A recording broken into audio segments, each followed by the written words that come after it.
I'm Kamal Bell, and I'm here with Farmer Howard of Faithfull Farms, and we're here to give you all tips of how to crush the farmers market.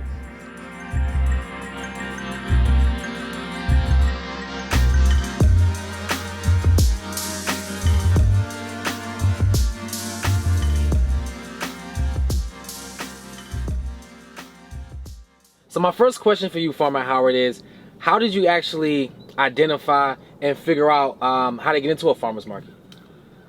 First start with just looking at local markets, just in my local, I'll say proximity, 5 to 10 miles and then beyond, and then see what's available, application times of year, and also to what kind of products those markets are looking for.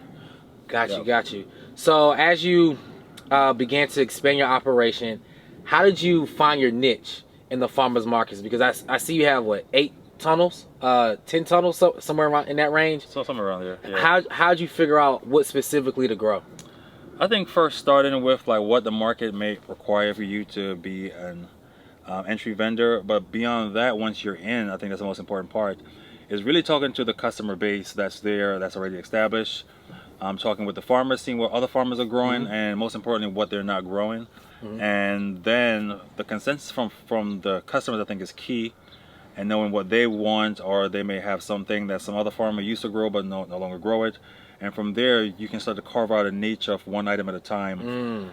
And and always giving people free things. Hey, try this, take it home, give me your opinion on it, and also ask customers for their feedback. Hey, what would you like for us to grow that you don't see at market? And that will help you to carve out a niche. All right, that's good. That's good. And as far as going to a farmer's market, of course, it's about revenue. Yeah. How do you invest your revenue from the farmer's market?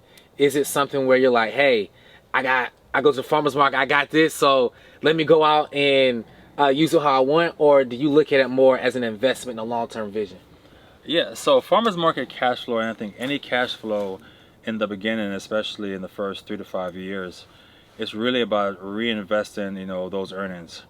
So it's not about buying what we want, but what the business needs, and how can we use the generated funds to grow the business. Whether it's infrastructure, hiring more help, and there's all of the above. And what are the necessary steps? Marketing, different types of tools to make things more efficient. So the funds from the business are all about helping to bolster the business, to increase more revenue streams, and to get it to a stable, sustainable model. That's the goal. Yep. All right, so y'all just heard from the man with the plan. Make sure you subscribe and like to Faithfull Farms on YouTube. Now, I'm Kamal Bell, and I'll see y'all later.